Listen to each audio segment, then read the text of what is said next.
not big into the sports memorabilia. I've met a couple famous sports stars. I met Billy Sims, Lions running back. At the gas station I worked at. I pumped his gas. And I got an autograph from him. And I think that might be the only autograph I've ever actually gotten from a sports star. Whenever I've met people, if I can, without being a jerk about it, I'll see if I can get a photograph taken with them. So I've mentioned before, I met George Barris, the guy who did the Batmobile. I've met Richard Petty. I've actually interviewed Richard Petty. And so I've met some famous people, but for some odd reason, I'd rather have a photograph with them than to have them sign something. But I know people who are really into the sports memorabilia. And what's weird about it is that if you weren't there to watch somebody sign something, the question is, what's it really worth?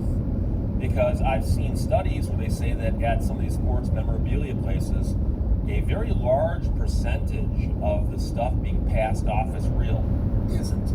So that's not what we're talking about today. We're simply talking about sports memorabilia to begin with, because a fan has accused the Patriots of ruining his Brady signed flag. The man's got a flag signed by Tom Brady, and he lent it to the Patriots so they could display it.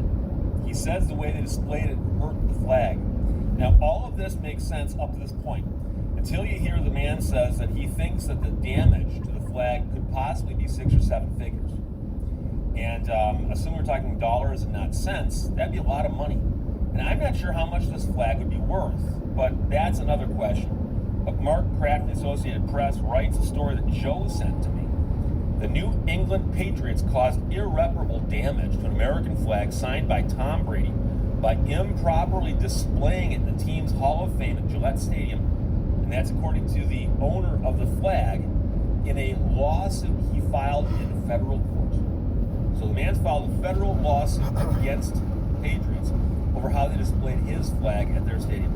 After it had been on display for a couple of months, Brady's signature, which was written in a blue Sharpie, had significantly faded, which reduced the flag's value by as much as $1 million.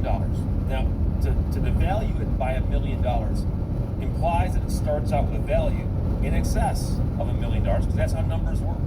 So, according to this lawsuit, that's what the man says regarding the value. A Patriots spokesperson did not comment.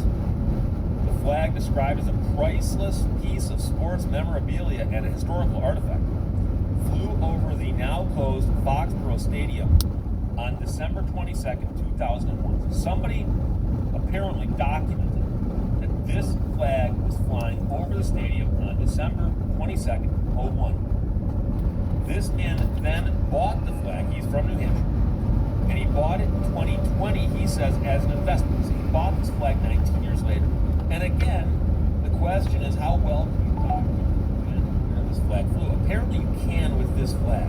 But I've seen other examples where someone's got a baseball and they go, this baseball is signed by Babe Ruth. Really? See him sign it. He says, I am a diehard Patriots fan and have been for 40 years. That flag was so significant to me because it was right after 9/11, and it was the last regular season game at Foxborough Stadium. So he says it's not just a flag that was flown over the stadium. It was the flag flown over the last regular season game at Foxborough. He then lent the flag to the Patriots Hall of Fame in June of 2021 after being assured that it would be cared for properly. He wanted it back a couple months later because he thought it might skyrocket in value, as Brady, who now plays the Tampa Bay Bucks, was contemplating retirement at the time. The man's youngest daughter has autism. The family wanted to hire a full-time nanny to care for her, and he said that he wanted to sell the flag and use the money for that. But when he got the flag back, the signature had faded significantly. Neither the lighting at the Hall of Fame nor the display cases of glass were designed to protect autographed sports memorabilia, and there was a significant gap in the glass directly in front of the flag through which unfiltered light and heat could pass, according to the lawsuit, which estimates the drop in value as anywhere from a few $100,000 to up to $1 million possible. Now, here's the thing. I mentioned before that right up camera here, I've got a framed poster of Robbie Robertson. The poster's not rare.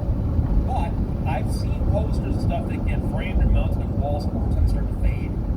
And And a lot of times that's from temperature and also light. And so if you go to a frame shop that's good, you can say, I would like you to put the glass on that will protect what's behind it from the dangerous rays of light that might get to it otherwise. Cost more money, but guess what? I framed that 15, 20 years ago. It looks like the day I framed it. And I've also got